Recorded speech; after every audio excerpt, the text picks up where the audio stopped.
Hey everybody, it's Mike Sullivan with Born to Shine. Today we have a super awesome guest. His name is Bob Longworth, and he's the superintendent at a wonderful school, K through 12, all in one building in Cincinnati, Ohio. And Bob, thanks for being with us, man. Thanks so much for the opportunity. Appreciate it, Mike. Yeah, and would love to hear more about your district, your school. Yeah, Lockland Schools is one of the oldest school districts in Southwest Ohio. Just so much history and pride here within the community, but definitely has seen its fair share of change, as most American communities have over the last several decades. Very small school district. We serve about 600 students in grades K through 12. Um, Poverty rates are really high in Lockland. We have the highest childhood poverty rate in Southwest Ohio. Our school district's families, according to the U.S. Census data, is the 608th economically poorest school district out of 611 in Ohio. So the poverty can really just be stifling, especially the generational poverty that a lot of our boys and girls experience. Um, it creates a lot of really unique opportunities as a school district. One of the challenges that comes from the poverty is the student mobility. We have a really high mobility rate of kids that come and go because we're just so geographically small. If a family moves from Lockland, unless they're moving less than a mile, they're leaving our school district. So we'll see a lot of boys and girls that come and go, even within the duration of just one school year. I've been in Lockland for 6 years now, started here as the K-12 principal, and I was a veteran administrator looking for a challenge. And I certainly found one here in Lockland, but I'll tell you, I fell in love with the place, the community, and the people very quickly. And this is actually my third year as the superintendent of the school district. So a lot of great things have happened just in the last 6 years, and we're really excited about the next 4 or 5 as we continue to try to do a better job to meet the needs of our kids and our families and our community. I love that, Bob. That's so great, and it's so cool how you're approaching it as an opportunity, and that you were looking for a challenge, being a veteran on the admin side, right? And you're like, I got this. I've been doing this for a long time, and I want to really make a difference. So that's good for you. That's awesome. And then since our listeners, the big portion of this show is all about boosting their mental health and their emotional well-being. Or if you're open to share, did you struggle with anything as a kid? Because for me, it was anxiety and depression, and it started in third grade. So I was in elementary school and didn't even know what it was. It wasn't talked about, and there weren't any programs for support. Um, and so I'm curious if you had anything that you're comfortable sharing with us. Yes, certainly. Kind of ironic that you share that because I too struggle with a fair amount of anxiety, even still in my life today. And I did when I was a kid too, but didn't really know what it was. You only know what you know, and you assume that what you're experiencing is the same thing that everyone experiences. And I'll tell you, the anxiety definitely caused some challenges for me looking back. But the reality is sometimes your weaknesses or your challenges can become your strengths and can become the attributes that really help you to do great things personally and professionally in life. And I think working in a trauma filled, fast paced work environment is actually kind of conducive sometimes to people that do have a fair share of anxiety in their lives, because um, we're almost wired differently to handle a lot of pressures and a lot of stimuli constantly, whereas other people aren't. And we talk all the time about how urban ed is not for everyone, and that's a real thing. That's true for every occupation. Um, but I do think that in some ways my anxieties probably actually helped me um, at times in this role. I was a first generation college student from my family, came from a amazing household, two loving parents, really believed in the American dream, work ethic. And I was told from a very young age, you're going to go to college. I was told that in kindergarten. I didn't even know what that meant. I just knew mom said I was going, so I better figure out a way to get there. And the reality is, I think the anxiety probably bothered me the most during undergrad, because it was a constant questioning of whether or not I really fit in, whether or not I really should be there. Because I was in the minority of those families that didn't have some experience with post-secondary ed. And I became painfully aware of that as I began my undergrad career. And it's given me a lot of opportunities, I think, just to develop some coping strategies and some mechanisms to kind of help stay even keeled, keep a level head, and make good decisions. And to be honest, I don't really think it matters what your profession is these last 2 years. Just the amount of anxiety and depression and mental health focus that we are really concentrating on here as a result of the pandemic is just, it's unprecedented. I never would have imagined, if you would have told me 3 or 4 years ago, that the focus of public education would shift so quickly. But it really has. And it's because of the mental health needs that have always been there, but have now become much more magnified as a result of the state of current affairs in our world that we live in. Man, that was beautiful. I'm so glad you said that, Bob. Well, first of all, thank you for sharing, and I know how you feel, man, because I even to this day now and then struggle with some anxiety as well. And but you're right, there are many benefits to it. Once we learn how to harness it and manage it, then it can actually be a blessing instead of a curse and help Right. us. So and I also really appreciate that you said that mental health has been a struggle for many students far prior to COVID. It's just now the magnifying glass is on there, and it's just pushing it over the top where it's just everything is bursting at the seams. So it's now finally getting the attention it's been deserving for a long time coming. So that's so great that you're leading your district from that perspective. So the kids are lucky to have you. That's great. I And appreciate that. no, for sure. And is there anything that you guys are doing to give some extra support to the kiddos in addition to maybe hiring other, psychologists or counselors? And that's wonderful. They're amazing. But since it's so pervasive, have you guys found any things that are working that you would recommend to other districts, like bringing in outside programs or having an internal program or check-ins or whatever you're doing? Yeah, certainly. I would tell you that our focus on mental health, not just with students, but also with our staff, Mhm. has become much more intentional and much more explicit over the last couple of years. And there are a few things that I would recommend districts and school buildings consider doing in an effort to better meet the needs of those that are serving the families, and also to better meet the needs of the kids and families that they serve. For us, it's been at times an uncomfortable conversation around equity and inclusion and what that means in a public school setting. We've had some really candid conversations that started with recognizing some of the biases and systemic practices and structures that public education was built upon in this country. And it's really allowed us to have more of a conversation about how diverse the student body that we serve really is, and how we need to be much more empathetic to the Mhm. reality of kids and families and some of the challenges that they bring to the table when they show up each and every day. We've really focused on trying to intentionally give more grace than I think I've ever as a leader focused on before, because um, everyone is truly dealing with things that no one else knows about. And everyone that we interact with truly could be on the verge of just not being able to get through this next day.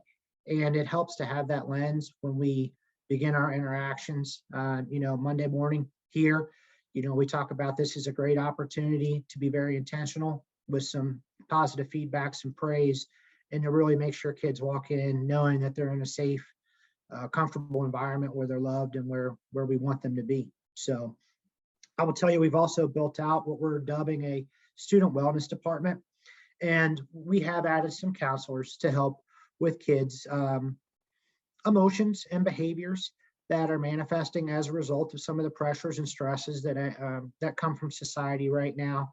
And that's been helpful.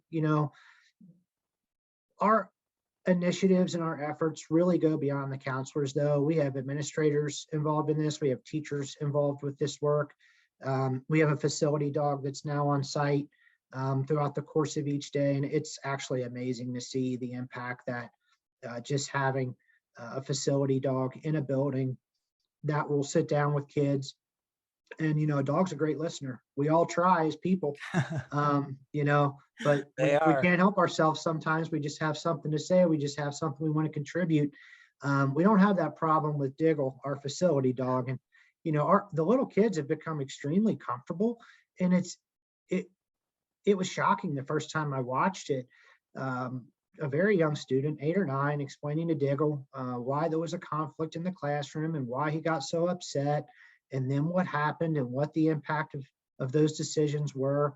And it was just very natural to that student. And, I've had conversations with our high school students, and I've had several of them tell me best hire I've made here in the last few years has been that dog, which I thought was pretty funny to hear, but it definitely has made an impact for us.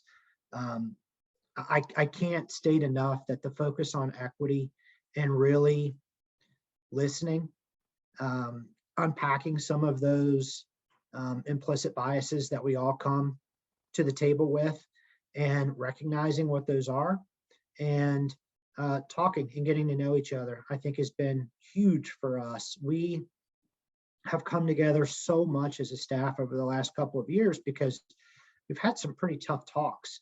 When I joined the district 6 years ago, we were losing about 40 to 50% of our staff members at the end of each year. They were tapping out, they were done. And, you know, I just assumed, well, it's the poverty, it's the instability, it's the fill in the blank with whatever you choose.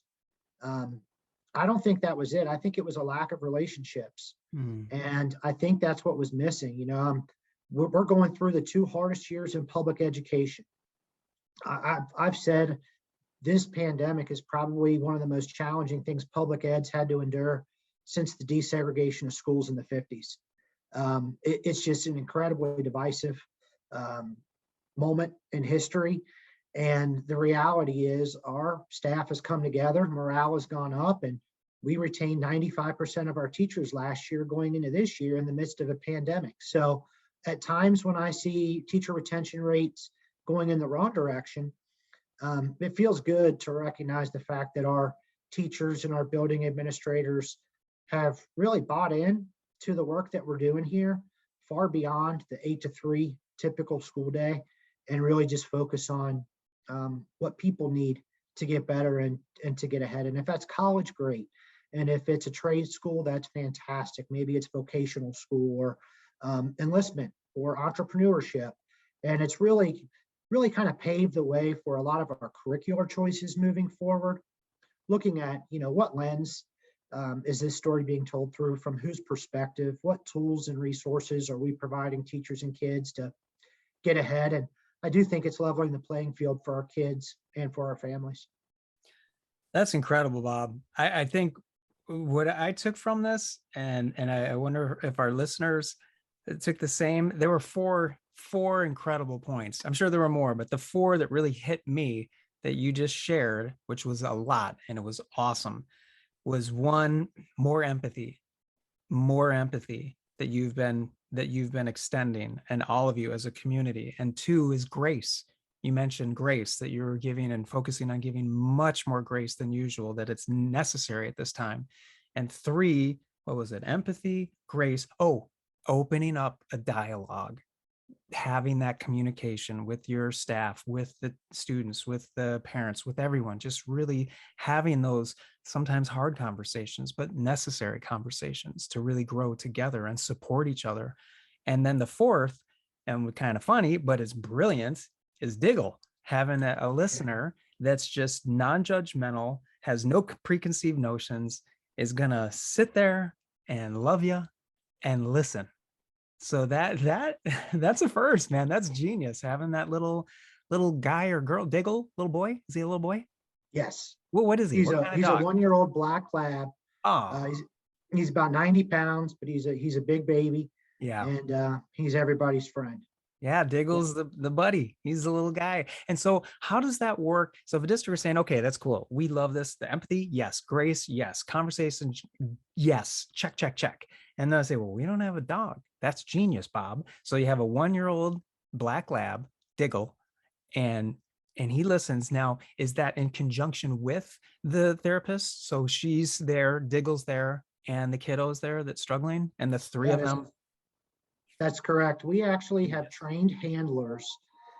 They go through a pretty extensive training. Diggle went through a tremendous amount of training I bet. with an organization that focuses on providing dogs to different facilities in need, whether that's schools, hospitals, assisted living communities.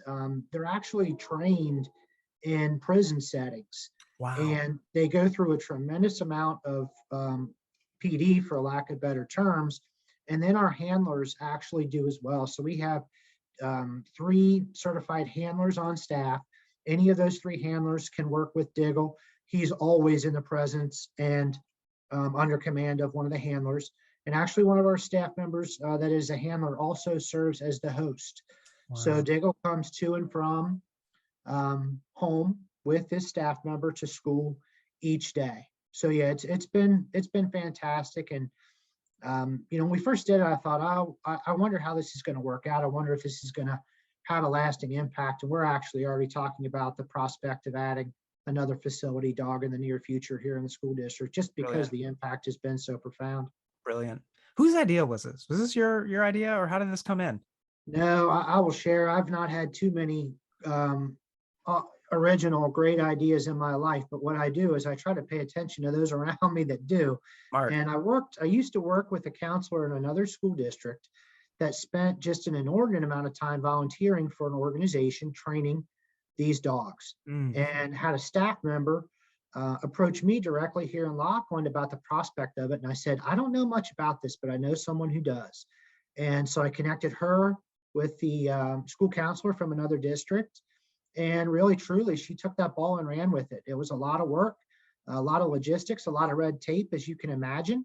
But she saw it through. She did a great job with it, and it's been great for kids. So, really proud of her for that. Oh, you're a great leader to recognize that and to make it happen. And then, how long have you had Diggle with you guys? This is the first year, so he's been on school campus with us since August. Wow. And you're already noticing the difference.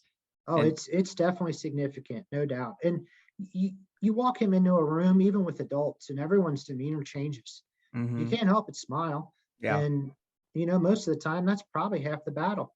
yeah, So absolutely. And what's so cool, Bob, is that it almost brings home to the school. Because people in homes, like I grew up with 2 dogs, and there's just something about having a little living, breathing, furry friend that just, and they know how you feel too. They have that extra sense that, oh, maybe Bob's having a tough day, or maybe Michael's having a tough day, or maybe Cindy or Julie, and they kind of gravitate. I remember our dog would do that. If I was having a tough day, she'd just come. It was an 85-pound shepherd, Frisky. She would have been good friends with your dog. And she yeah, just put her little head, on my lap. And I thought, oh, I feel comforted, like someone cares. So brilliant. And definitely Diggle. adds a family feel Hmm. to the campus. And Right. we've seen some really significant changes over the last 5 or 6 years when we look at some of the behaviors that affect learning, some of Hmm. the things that we know aren't good for kids to be exposed to in order to grow and achieve at the levels that we need them to. And when we look at our suspension data, we look at our expulsion data, we look at our violent offense data, they've all dropped just astronomically over the last 6 years. And I'll tell you, I think this year's probably our best year from a data perspective in terms of just an environment that's really conducive to teaching and learning. And I would attribute some of that additional improvement to the fact that we've brought Diggle on board. It's amazing. Well, you're bringing the home to the school, that family feel, like you said, and the empathy, the grace, communicating, and Mr. Diggle. There you go. That's awesome. Thank you so much, Bob. It's been such a pleasure having you. And thank you so much for sharing your time with us today. And we really appreciate you. My pleasure. Happy to do it.